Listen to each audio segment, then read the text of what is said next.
오늘은 디모데전서 첫 번째 시간입니다. 은혜는 이것에 비례한다. 은혜는 이것에 비례한다라는 제목으로 하나님의 말씀 증거하겠습니다. 부제는 사도 바울의 변화와 헌신의 비결. 사도 바울의 변화와 헌신의 비결입니다. 설교를 좀 들으시면서 은혜는 이것이 무엇인지를 잘 캐치하시고 이것이 무엇인가 알 것 같다 그러면 여러분 카톡방에 올려주시면 제가 모든 카톡방에 다 드리잖아요. 목장. 그 목장의 가장 첫 번째 정답을 맞추신 분에게 제가 작은 선물을 드리겠습니다. 말로만 안 하던 걸로. 자, 제가 전 세계를 발칵 뒤집어 놓은 충격적인 사진을 이제 발견했습니다. 굉장히 충격적인 사진인데요. 첫 번째 사진은 이어왔습니다. 전 세계가 발칵 뒤집어졌어요. 아직 이해 못하신 분들은 집에 가시면 생각날 거예요. 자, 또 하나가 더 충격적인 사진인데 전 한 개를 뒤집었어요. 전 두 개를 뒤집고 전 세 개를 뒤집었습니다. 전 세계를 발칵 뒤집어 놓은 사진이죠. 오늘 본문은 디모데전서 1장 12절부터 17절에 있는 말씀입니다. 이것은 사도 바울이 박해자였고 폭행자였고 비방하는 자였는데 그 예수님을 만나서 그의 인생이 발칵 뒤집어졌어요. 그래서 그 인생, 자기를 변화시킨 그 하나님의 은혜를 짧은 내용으로 디모데에게 편지를 보내는 것입니다. 어떻게 그가 변화되었는지를 간증하는 것이죠. 먼저 디모데전서에 대한 내용을 좀 설명을 드리겠습니다. 여기가 에베소 지역이고 에베소 교회를 사도 바울이 3차 여행 때, 3차 선교 여행 때 세웠습니다. 그리고 이곳에 누굴 맡겼냐면 디모데가 에베소 교회에 목회할 수 있도록 디모데를 보냈습니다. 사도 바울은 이제 감옥에서 나온 후에 4차 선교 여행을 갑니다. 사도행전은 3차 선교 여행까지 기록되어 있고 4차는 사도행전 이후의 이야기입니다. 사도 바울의 4차 선교 여행 때 에베소 교회에 디모데가 어떤 일을 하고 있는지 무엇이 필요한지를 알게 됐고 그에게 편지를 보냅니다. 그것이 디모데전서예요. 어떤 내용으로 보내졌는가? 사도 바울의 서신, 사도 바울의 편지는 크게 두 부분으로 나눠지는데 첫 번째는 교회에게 보내는 편지예요. 로마에 있는 교회, 로마서죠. 에베소에 있는 교회 보내면 에베소서가 됩니다. 그래서 교회에 보내는 편지가 있고 또 목회를 하는 그의 제자죠. 그 목회자에게 보내는 목회 서신이 있어요. 그 디모데 전서 후서, 디모데에게 보내는 전후서, 그리고 디도서가 있고 빌레몬서가 있습니다. 그래서 이렇게 크게 두 부분으로 나눠지는데 디모데에게 보낸 첫 번째 편지의 내용은 첫 번째 기별이 교회의 질서를 세우라는 것입니다. 1장부터 3장까지 이 에베소 교회에 여러 가지 문제 중에 하나가 다른 이설이 들어왔습니다. 그래서 그 이설을 해결하기 위해서 너가 진리가 무엇인지 진리 위에 굳게 서야 되고 내가 진리 때문에 어떻게 내가 변화되는지를 자기 간증으로 기록하는 것입니다. 동시에 예배에 대한 부분, 또 장로와 집사를 세워서 교회를 튼튼하게 하라는 교회의 조직적인 부분들을 기록합니다. 그 두 번째 부분은 너가 목회자이기 때문에 어떠한 목회자로 서야 되느냐, 그것을 크게 세 부분으로 나누어서 설명합니다. 그것이 4장부터 6장까지예요. 첫 번째는 경건의 훈련, 영적 훈련을 끊임없이 해야 될 것. 그리고 성도들과 관계를 어떻게 해야 되는지, 어떻게 처신해야 되는지, 그리고 바른 목회를 하기 위해서 목회자로서 어떤 자세를 가져야 되는지, 이렇게 해서 디모데 전서는 구성되어 있습니다. 오늘 제가 드릴 말씀은 첫 번째 파트에 대한 내용입니다. 그 진리에 대한 얘기를 자기 간증을 통하여 디모데에게 전달하는 방식이에요. 본문을 좀 보겠습니다. 1장 12절입니다. 나를 능하게 하신 그리스도 예수 우리 주께 내가 감사함은 나를 충성되이 여겨 내게 직분을 맡겼대요. 나를 어떻게 여겼다고요? 충성되지 못했는데 충성되게 여겼다는 거예요. 그 13절에는 그가 어떤 사람인지를 얘기합니다. 내가 전에는 비판하고 비방하는 자요, 박하는 자요, 폭행하는 자였다고 얘기합니다. 도리어 국류를 입은 것은 내가 믿지 아니할 때 알지 못하고 행했음이니라. 사도 바울이 아시다시피 유대교에서 그리스도교가 탄생하게 되고 많은 유대교에서 그리스도교로 넘어가게 됩니다. 기독교 넘어가게 됐어요. 이것을 막기 위해서 가장 이단 중에 이단인 기독교, 그리스도교를 핍박하기 위해서 세움받은 사람이 사도 바울이었어요. 그가 사울이란 이름으로 열심히 박해하고 다녔습니다. 스데반도 돌로 쳐서 죽이는 일에 가장 중요한 역할을 했어요. 그리고 흩어진 사람들을 잡아서 핍박하고 죽이기 위해서, 폭행하기 위해서 다메섹으로 가는 그 여정에 누굴 만나요? 예수님을 만나게 됩니다. 누구냐? 누구십니까? 라고 물었을 때 너가 핍박하는 예수다라고 얘기해요. 그리고 그때 그리스도를 만나고 그는 변화됩니다. 나는 충성되지 못했는데 내가 한 일은 수많은 사람을 박해하고 핍박하고 괴롭혔던 그 일을 했는데 나를 뭐로 세웠어요? 사도로 세웠다는 것입니다. 이방인의 사도로 세웠어요.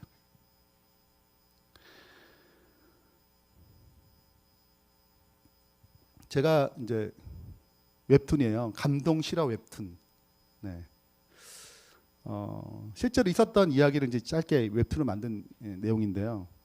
최이병이라는 사람이 있었습니다. 가명입니다. 근데 최이병이 군대 온 이유가 자살하러 왔어요. 그래서 여러 번 자살 시도를 합니다.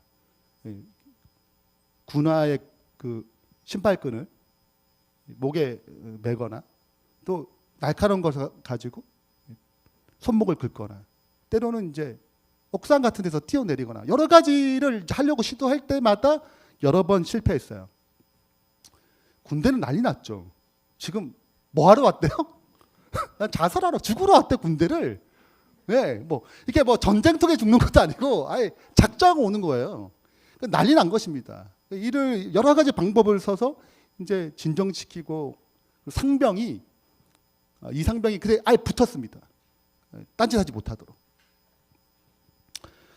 근데 하루는 사연이 있을 거 아니에요. 그렇게 얘기를 안 하다가 사연을 얘기하게 됐습니다. 자기가 왜 죽고 싶은지 어느 날 항상 쫓아다니는 상병에게 얘기하게 돼요. 어릴 때부터 학교 폭력을 당했고 왕따를 당했어요. 그리고 그 어린 시절에 보호를 받아야 되는데 부모님이 이혼하시고 그러니까 어머니는 이제 먹여 살려야 되니까 가게를 차리시고 굉장히 많은 어려움을 겪었다는 거예요. 그래서 내가 왜 살아야 되나? 살 이유가 뭔가? 그래서 자기가 군대 올 때 그런 마음으로 왔다는 거예요. 죽으려고 왔다는 것입니다. 그러니까 도닥거리고 얘기를 해도 이게 잘 풀리지 않은 거예요. 오히려 이제 문제가 생기기 시작했습니다. 대원들과 함께 문제가 생기고 이 문제를 해결하기 위해서 상병이 많은 노력을 했습니다. 그래서 우여곡절 끝에 2병에서 1병이 됐어요. 1병이 되면 무조건 휴가를 가야 된답니다. 휴가를 보내도 걱정이에요, 이게. 이제 군대에서는 이제 계속 주시하니까 자살을 못 하는데 이제 밖에 나가면 누가 주시하겠어요. 자살할 수 있는 거죠. 그래서 상병이 어떻게 하면 좋을까 하다가 최이병이 휴가 나가기 전에 먼저 휴가를 나왔어요. 그리고 부산에서 국밥집을 하는 어머니 그 작은 가게에 갔습니다. 그리고 편지 하나를 주고 확 떠나요. 보시라고. 네. 그리고 막 불리하게 왔습니다. 그리고 최이병 불렀어요. 죽을 때 죽더라도 힘들게 일하시는 어머니를 뵙고 꼭 죽어라. 네. 죽을 거면 어머니 뵙고 죽어라. 어떻게 그냥 하겠냐. 그래서 그냥 기울이게 들었는데 이제 자꾸 그 생각이 나는 거예요. 그래서 내가 어머니를 마지막으로 뵙고 죽어야겠다 생각을 가지고 어머니의 국밥집으로 갔어요. 근데 어머니가 아들의 문제가 알겠죠. 근데 어머니가 너무 이렇게 군대 생활 잘한다고 얘기를 하는 거예요. 자기는 자살하는 중이었는데 군대 생활 잘한다고 막 소문 들었다고 그러는 것입니다. 우리 아들이 그렇게 적응 잘하고 있다며 엄마가 아들이 자랑스럽다고 자꾸 얘기하는 거예요. 이해가 안 되지. 자기는 문제투성이었는데. 그래서 이제 사연을 물어봤더니 그 편지, 상병이 보낸 편지가 있는 거예요. 그 편지 내용이 이었습니다. 상현이 어머니께, 어머니, 저는 상현이와 함께 생활하는 상병 이성윤입니다. 먼저 말씀드릴 것은 함께 동봉한 돈은 분대원끼리 모아서 드리는 것이니 거절하지 마시고 받아주세요. 그리고 상현이는 잘 생활하고 있습니다. 아주 씩씩하고 목소리도 좋아. 분대원들이 모두가 상현이를 좋아하고 있답니다. 일도 얼마나 잘하는지 누가 봐도 군대 체질이라 그런지 간부들은 이미 상현이를 꼬드리고 있는 것 같습니다. 그리고 아마 며칠 후에 상현이가 휴가를 나가는데 그때 모르는 척 이 돈으로 맛있는 밥 한 끼 사주세요. 건강하시고 번창하시기를 바라겠습니다. 자기는 어떤 사람이에요? 이런 사람이에요? 아니에요. 근데 그 상병이 굉장히 축성스럽게 쓴 것입니다. 마음에 감동이 됐어요. 그래서 그 웹툰에 이렇게 돼 있어요. 엄마 품에 펑펑 울었다요. 그리고 다시 복귀하면서 내가 새로운 삶을 살아보겠다라고 결심하고 그게 변화되는 내용의 이야기입니다. 제가 이와 비슷한 이야기가 제가 이제 삼육대학에 있잖아요. 그래서 이제 교수들 이제 성경부 가르칠 때 한 약학과 교수님이 저한테 이런 얘기를 하셨어요. 무슨 얘기를 하냐면 여러분 제가 이제 삼육대학 다닐 때 지금은 이제 안식일이 예배 드릴 수 있고 예배 드리지 않을 수 있지만 그때는 다 안식일이 되면 토요일이 되면 다 교회 와야 돼요. 삼육대학 오든 아니면 지역교회 가든.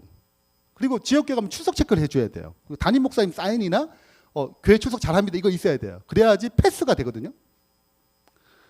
그 채플 패스가 되는데 자기는 어떤 영화교회에 다니는데 교회 출석 잘 안 했대요. 근데 이제 제출할 때가 된 거라. 그래서 이제 목사님에게 찾아갔어요. 목사님도 이제 누군지 이렇게 보는 거예요. 너무 오랜만에 왔으니까 여차여차해서 이제 내야 되는데 좀 써달라고 온 것입니다. 그리고 목사님이 그러냐고 그래서 써줬대요. 근데 너무 출석도 잘하고 교회 생활 너무 잘한다고 써준 거예요. 자기는 우리 부모님도 안 믿고 자기도 이제 어쩔 수 없이 이제 다니는데 뭐 너무 잘한다고 막 이렇게 써준 거예요. 그래서 일단 당황스러웠고 감사한데 목사님 이렇게 거짓말도 되나? 거짓말하면 안 되지 그 생각이 드는 거예요. 난 그렇게 안 살았는데 그래서 목사님 이거 목사님이 이렇게 쓰면 안 되지 않냐. 나는 그렇게 안 했는데 그때 목사님이 이런 말을 했어요. 그러면 자매님 우리 학생이 내가 거짓말하는 목사님이 되지 않도록 도와주면 안 되겠냐. 감동이지 않아요? 이 말이 마음에 새겨진 것입니다. 그 교회 반주 있으면 빠지지 않고 자기가 반주 다 하고 저녁 예배 다 참석하고 자기가 확 바뀌었다는 거예요. 오늘 사도 바울이 얘기하는 것입니다. 자기는 원래 그런 사람이 아니에요. 비방자고 폭행자고 수많은 사람을 죽이고자 다녔던 그런 간악한 사람이었는데 하나님이 나를 충성되게 여겼다는 것입니다. 그분은 그냥 충성되게 여길 뿐만 아니라 그렇게 변화시킬 능하신 하나님을 소개하는 거예요. 그 자기 신앙을 고백하는 것입니다. 그리고 이어서 14절에 얘기합니다.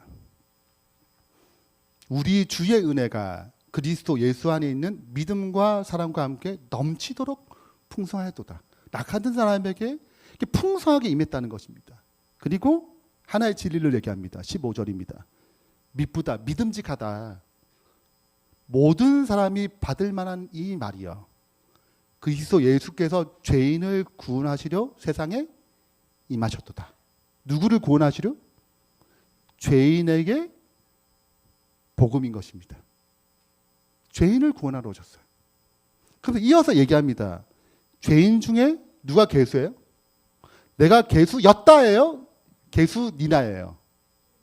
과거형이 아니고 현재형이에요. 과거에 내가 이랬다. 과거에는 내가 죄인 중 괴수였어. 이렇게 하는 게 아니고 그때도 그랬지만 지금 내가 죄인 중에 뭐라고요? 괴수라는 것을 현재형으로 쓴 것입니다. 이게 무슨 뜻일까요? 아니 과거는 이해되지. 지금은 여러분 얼마나 많은 교회를 세우고 얼마나 많은 헌신을 하고 얼마나 놀라운 기적을 통하여 주님을 증거하고 있어요. 지금은 내가 아니지. 지금은 괴수가 아니지. 과거는 그랬어도 이렇게 표현하지 않고 현재, 지금 죄인 중에 괴수라고 얘기하는 것입니다. 그러니까 구원 확신이 없어서 그런 건가요?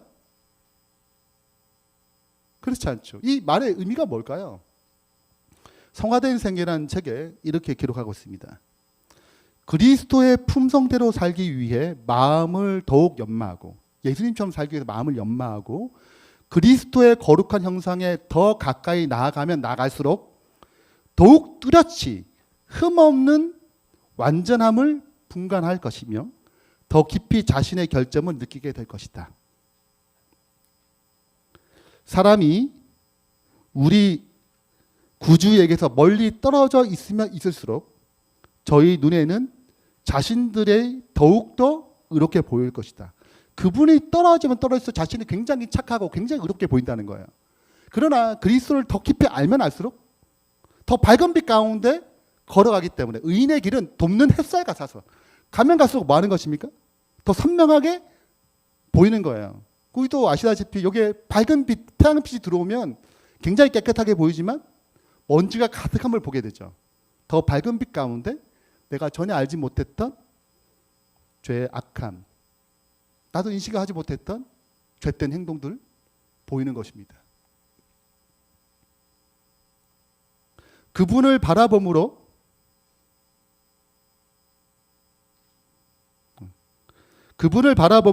우리는 주님의 거룩한 모습으로 변화된다. 이러한 일이 마음 가운데 일어날 때 우리는 자신이 의롭다는 주장을 하지 않을 것이며 예수님만을 높이고 우리의 무력한 영혼은 그분의 공로를 의지하게 될 것이다. 자, 이거를 이제 도표로 만들면 이와 같습니다. 우리가 거듭나게 되면 누구께로 이끌림을 받게 되냐면 예수님의 이끌림을 받게 됩니다. 그 이끄심은 사랑으로 우리를 날마다 이끌어 가세요. 자, 이렇게 사랑에 이끌어 가시면 뭐가 드러난다고요? 뭐가 점점 드러난다고요? 죄의 깊이를 알게 됩니다. 내가 점점 더 악함을 알게 돼요. 그러면 더 깊이 회개함으로 더 풍성한 용서를 받게 되어 있습니다. 그래서 우리가 예수님께 가까이 갈수록 우리는 그분의 십자가를 더 깊이 체험하게 돼요. 나는 작아지고 그리스도는 점점 커지는 경험을 하게 됩니다. 그분의 은혜가 점점 커지는 경험을 하게 되죠. 그래서 반대로 뭐는 점점 변화됩니까? 우리의 헌신의 높이와 품성의 변화가 더 높이 변화됩니다. 더 많은 은혜를 누리게 됩니다. 죄가 더한 곳에 뭐가 더 커져요? 은혜가 더 풍성합니다. 사도 바울이 그렇게 헌신적으로 일했던 것은 내가 죄인 중에 뭐기 때문에 괴수라는 것을 깊이 경험하기 때문에요. 누구께 가까이 갈수록 예수님께 가까이 가면 가까이 갈수록 그러한 헌신이 일어난 것입니다. 그래서 은혜는 뭐에 필요해요? 죄의 깊이에 필요해요. 내가 예수님께 가까이 가면 갈수록 나를 의롭다 할 수 없습니다. 나 연약함을 전부 드러나요. 나 죄악의 본성을 더 깊이 알게 됩니다. 죄의 흉악성을 더 깊이 깨닫게 돼요. 그렇기 때문에 누굴 더 의지할 수밖에 없습니까? 그리스도를 더 의지할 수밖에 없어요. 그럼 다윗 같은 사람도 그리스도를 의지하지 않을 때 한순간에 누굴 범했어요? 밧세바를 범했습니다. 그 남편을 죽였어요. 다윗 같은 그렇게 탁월한 신앙인도 그리스도를 의지하지 못할 때, 그리스도와 멀어질 때 나타나는 증상입니다. 이것이 죄의 흉악성이에요.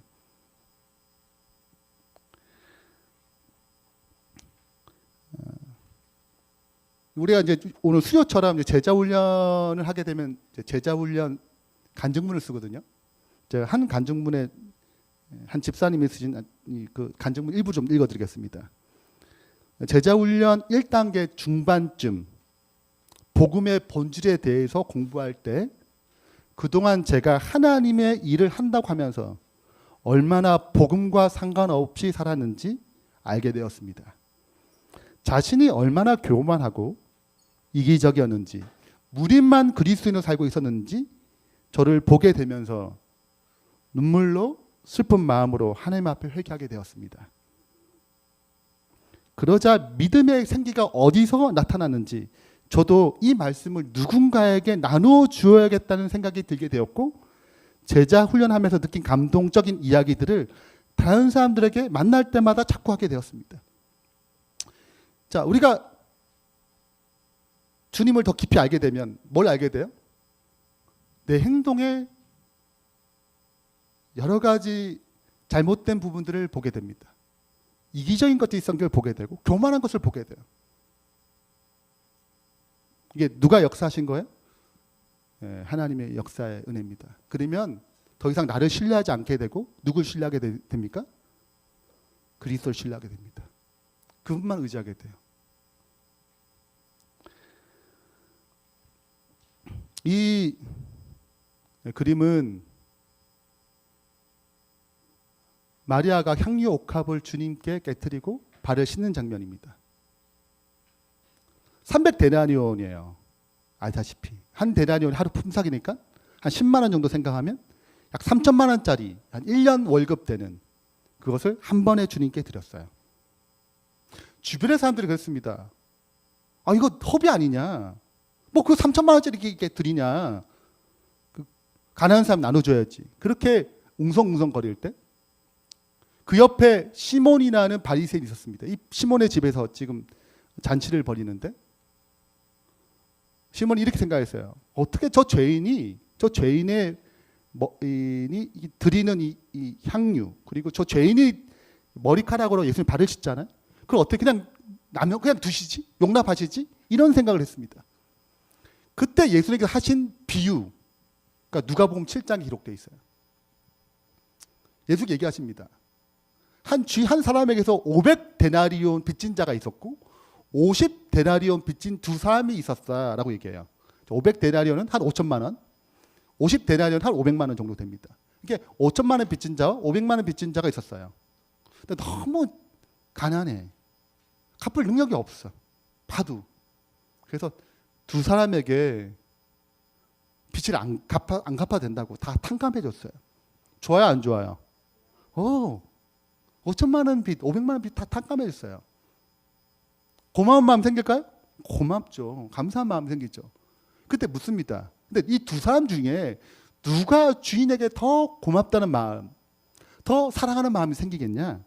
라고 물어요. 자, 어떤 사람이 생길까요? 5천만 원 탕감받은 사람이 더 생길까요? 500만 원 탕감받은 사람이 생길까요? 그 시몬이 얘기합니다. 더 많이 빚진 자가 그렇겠나이다 얘기해요. 더 많은 빚을 탕감받은 그 사람이 그렇게 했다고 얘기합니다. 그때 예수님께 얘기해요. 시몬아, 내가 들어올 때 발 씻는 물도 주지 않았고, 원래 발 씻는 게 예의거든요. 발 씻는 물도 준비하지 않았고, 근데 저 여인은 눈물로 자기 머리카락에 발을 씻었고, 또 내가 들어올 때 감람유라도 머리에 뿌리지 않았고, 저 여인은 향유를 내게 뿌렸다 얘기한 것입니다. 그러면 예수님께서 이 얘기로 마무리를 합니다. 내가 내게 말하노니 그의 많은 죄가 사하여졌도다. 이는 그의 사랑함이 많음이라. 사함을 받은 일이 적은 자는 적게 사랑하느니라. 여러분, 사도 바울이 죄인 중에 뭐라고 얘기했어요? 예수라고 했어요. 그런 사람의 용서를 하나님이 해줬다는 거죠. 사도 바울이 그렇게 인식했단 말이에요.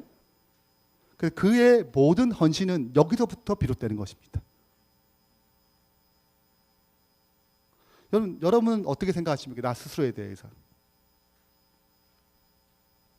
난 죄인 중 개수는 아니지. 난 좀 괜찮은 사람이지. 네. 여러분, 신앙할 때 우리를 가장 힘들게 하는 것 중에 하나가 예수님 바라보지 아니하고 내가 행한 것을 바라볼 때 어려워집니다. 내 행한 것 시원치 않으면 자책감이 빠져요. 나 이거밖에 못하고, 난 이 정도밖에 안 되나. 내가 한 게 굉장히 많잖아요. 사도 바울처럼 막 교회 세우고 막 전도 잘하고 기적 같은 일어나고 이렇게 나를 돌아보게 되면 뭐에 빠질까요? 교만함에 빠집니다. 그래서 우리 그리스도의 생애는 자신을 돌아보게 되지 않아요. 누굴 바라보게 돼 있어요? 그리스도를 바라보게 돼 있습니다. 그러므로 변화되는 것이거든요. 사도 바울은 그리스도를 바라봄으로 알게 됐습니다. 내가 그리스도의 은혜 없이는 살 수 없고 내가 정말 죄인 중에 정말 죄인이구나 라고 진심으로 고백한 거죠. 이 고백이 사도 바울의 고백으로 끝나지 않고 우리의 고백이 되길 바랍니다. 왜냐하면 사도 바울은 이렇게 얘기했어요. 그러나 내게 국률함 임한 까닭은, 이런 은혜가 임한 까닭은 예수 그리스도께서 내게 먼저 일체 오래 참으심을 보이사 후에 믿어 영생을 얻는 자에게 뭐가 되게 하기 위하여? 본이 되게 하기 위하여 이 일을 하셨다는 것입니다. 우리는 그 후에 믿은 사람이에요. 사도 바울의 이런 신앙적 체험은 우리가 경험해야 할 시험인 것입니다. 그리고 얘기합니다.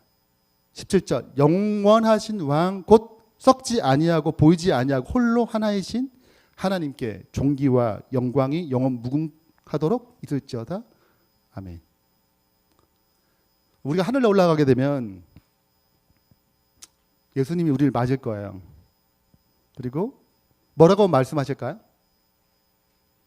착하고 충성된 종아라고 하면서 면류관을 씌워줄 거예요. 고생 많았다, 수고 많았다고. 좋을까요, 나쁠까요? 얼마나 좋겠어요. 근데 그렇게 그리고 그렸던 예수님 만났으니까 나를 칭찬해주고 면류관도 씌워주고 각자 집도 있을 거고 집도 구경하고 면류관 쓰고. 근데 뭐 사진기에 있으면 사진도 좀 찍고. 자, 근데 이렇게 가만히 내 삶을 돌아보니까 내가 구원받은 것도 누구의 은혜예요? 내가 잘해서 구원받은 게 아니고 큰 죄인이 그분의 은혜로 구원받았다거든요. 내가 그렇게 열심히 주님을 위해서 헌신했는데 그 헌신이 내가 정말 잘나서 한 게 아니고 나를 충성되게 여겨 능하게 하신 그분의 은혜로 그런 마음이 생긴 거거든요.